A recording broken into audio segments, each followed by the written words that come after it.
Hello, my name is John, and today we'll be reading #MeToo, Fallout from the Sexual Revolution by Jack Kerwick on American Greatness, posted December 27, 2017. Jack Kerwick has been teaching philosophy for nearly 17 years at a variety of institutions from Baylor to Temple, Penn State University, the College of New Jersey, and elsewhere. His next book, Misguided Guardians, The Conservative Case Against Neoconservatism.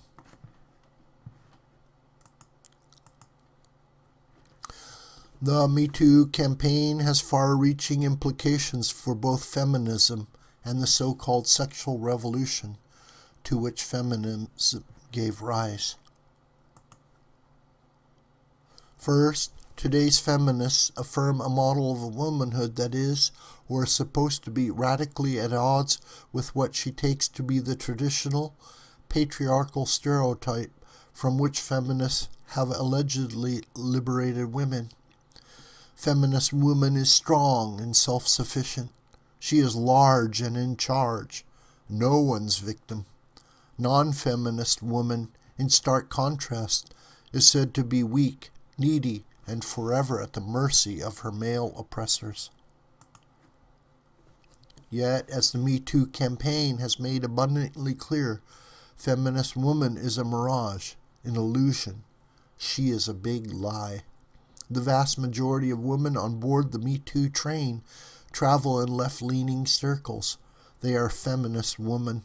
Yet here they are revealing to the world that they are every bit as much in need of protection as non-feminist women, though they certainly are much louder about it.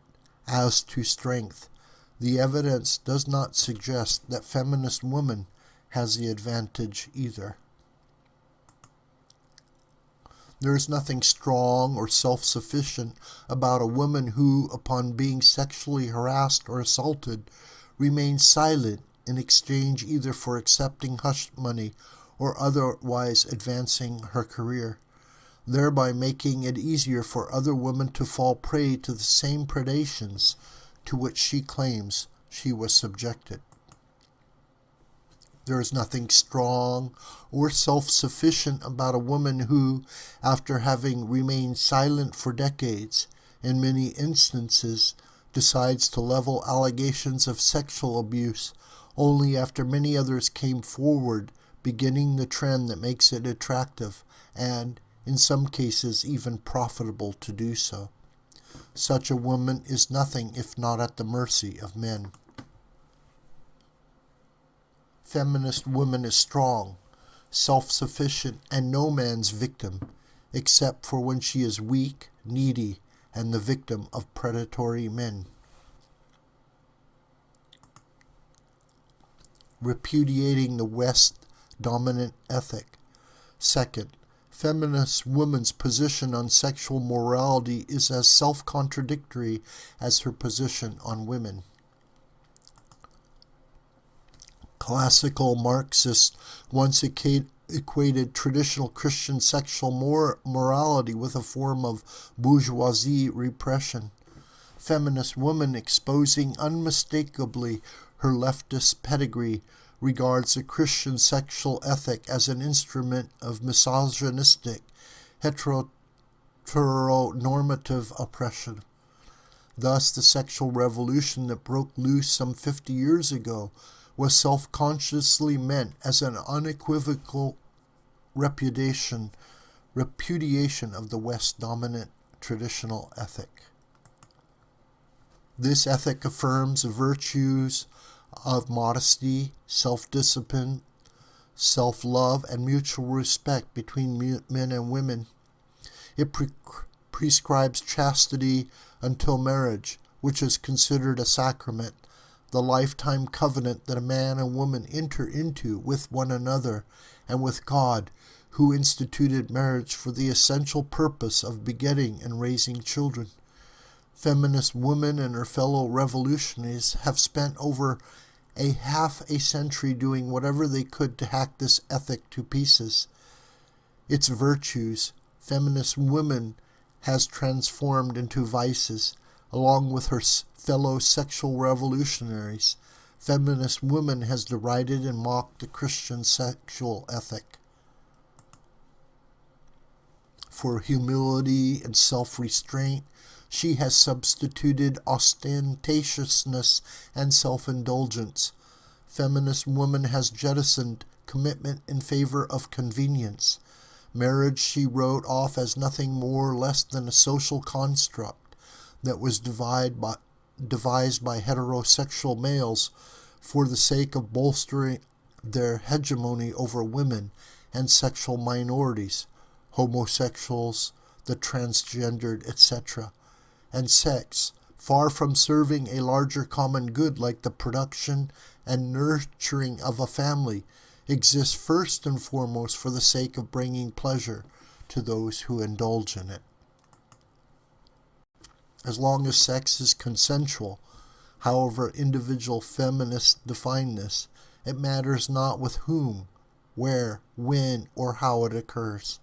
This is the anti-Christian ethos within which the Me Too campaign has taken flight.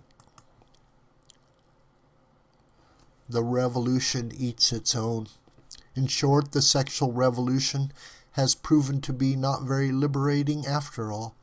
It has turned on itself, cannibalizing its own.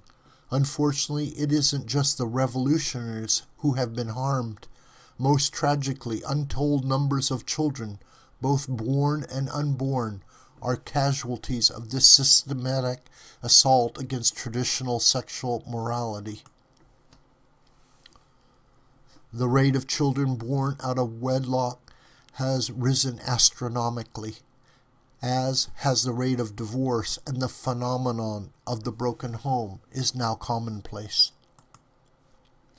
And since the early days of the revolution to the present, tens and tens of millions of children have been denied the opportunity to leave their mother's womb, killed by their mothers in the name of a woman's right to choose. To be clear, once convenience trumped commitment and the pleasure of the individual assumed categorical importance, the child in the womb became a fetus, and the killing of that child an abortion.